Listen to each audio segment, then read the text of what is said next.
Good morning, good afternoon, good evening, good night. Hello, my name is Will. I am a hobbyist. I know there are people out there that have been doing this already. I am not sponsored. I have a regular 9-to-5 day job. I very recently bought an iPad. I bought the iPad because I had a Windows Surface that I had been using for music production, and I had seen a bunch of posts, articles saying that people were using the iPad for mobile music production. Most of the videos I saw were about using the iPad to make R&B or hip-hop instrumentals, or beat making, or sampling. That's not what I do. I'm all for orchestration. I like writing parts. I like using that music theory degree. So my stuff is more music in its traditional sense and less electronic, which would make the most practical sense, seeing as we are using an electronic piece of equipment. And it got me to thinking that in all of these videos, people were kind of using the iPad to move song files from one point to another, which got me to thinking that if the iPad itself can be used as a production suite in the in-between, why can't it be used full time? And so I made the expensive gamble to see if it could be done 100% portable, which was always the idea even before I had an iPad. I wanted a completely mobile recording studio. Granted, when I originally had the idea, I was thinking mobile as in a Winnebago with a full booth and stage inside, but I have very recently discovered that this works the same way. So, the main purpose of this vlog is to demonstrate and document that you can do a professional grade song and post it to all of the streaming platforms on just an iPad. So why the iPad Pro instead of the MacBook when they are the exact same price? That's easy. One of them folds flatter than the other one.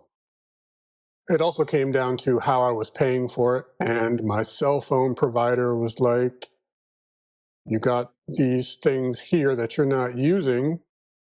An iPad is $50 a month. And since I was already looking to replace the Surface,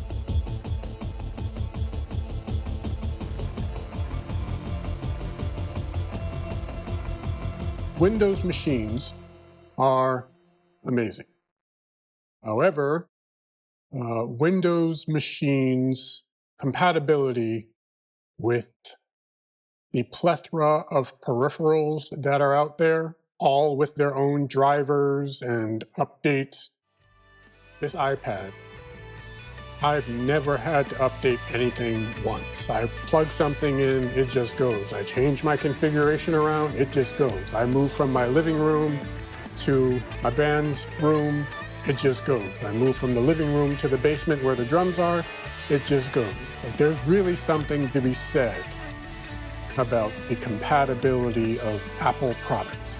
It's not an endorsement of Apple at all. I'm just saying that I was one of those people who was anti-Apple for the longest time until I got one. On my plan for the 2TB 2024 M4 iPad Pro 13-inch with the thicker screen, it's $55 a month, the biggest of the biggest. If you get the smaller one, it'll be less. If you get one with less storage, it'll be less. Point is, this is a very cost-efficient way of doing what I'm going to show you.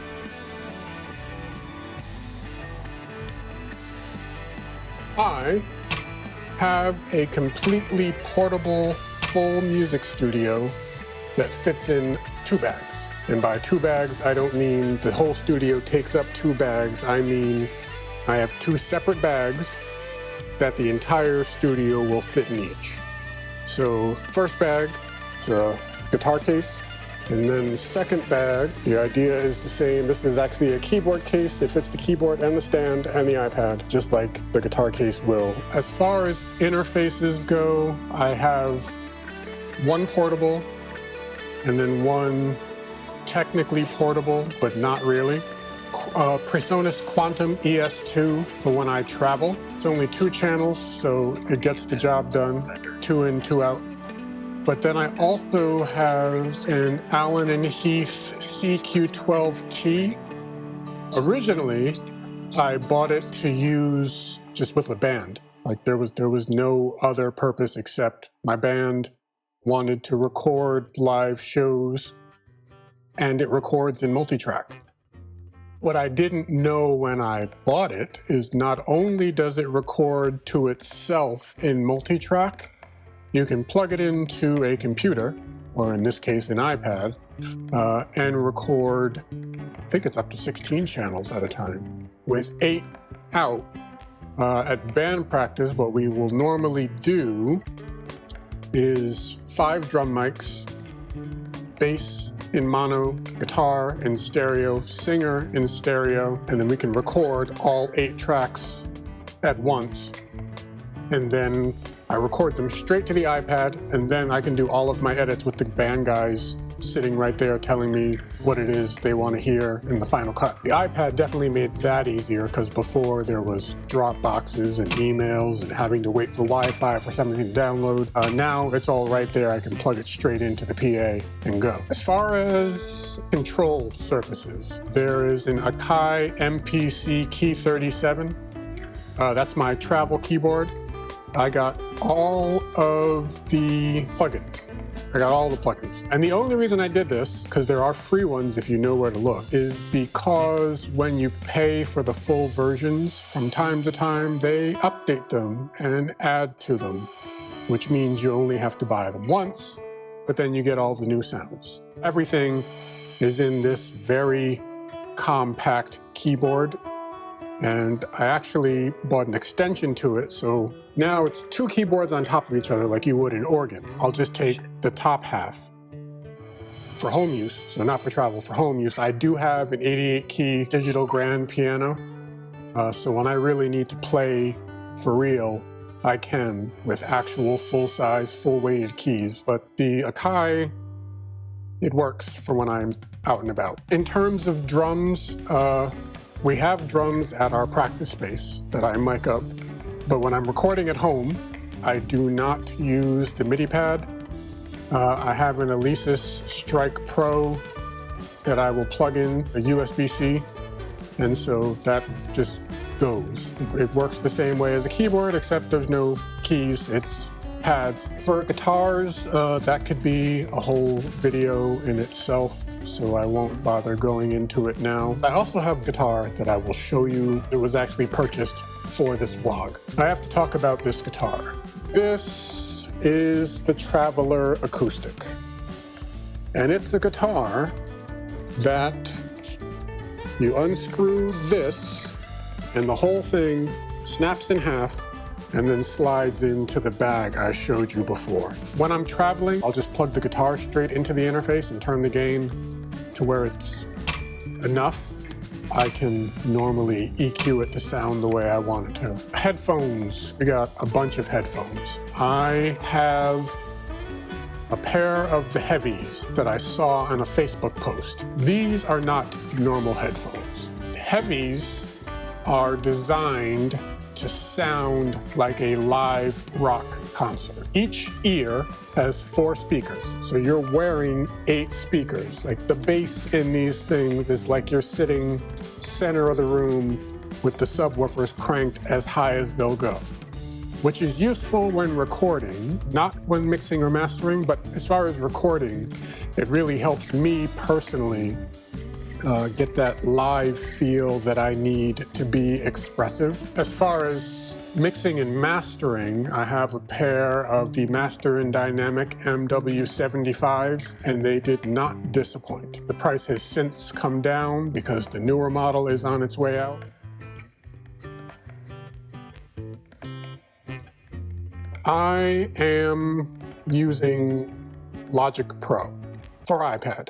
Logic Pro is the only reason I bought the iPad, because the videos I saw were of people using Logic Pro on an iPad. People said it is not the full Logic. I agree that it is not the full Logic. But if you consider that Logic in itself is meant to be used with a mouse, and most people are not using a mouse with their iPad, the Logic Pro for iPad has everything you need because it's designed to be used with your finger. There has yet to be a time where I have opened up Logic wanting to do something and the thing I wanted to do wasn't there. Like, even if it doesn't live within Logic, you can use other apps inside of Logic. So I have ToneStack to do all of my modeling there. ToneStack does let you get pretty crazy, but just for my own purposes, I will normally keep things pretty calm. I use Moises when I need to separate stems. Logic Pro does have a stem separator in it, but Moises gets a little bit deeper in there. I use MusicPutty. MusicPutty lets me drag and drop, especially with the stylus.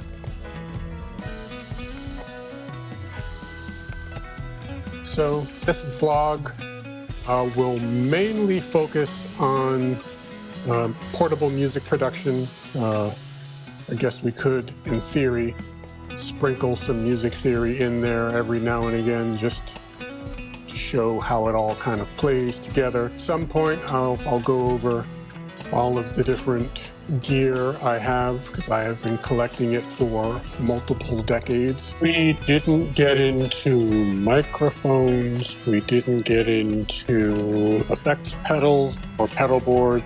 As we go, we'll talk about stuff within Logic, and we'll dive deeper into other external plugins that work and how to make them work. My next video, I'm thinking, will be about more workflow.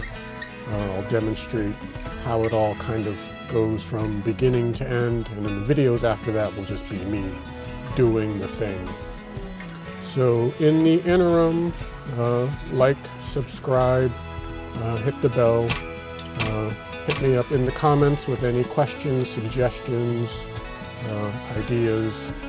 May your gear be light, your latency low, and your dogs quiet while you track vocals. See you soon.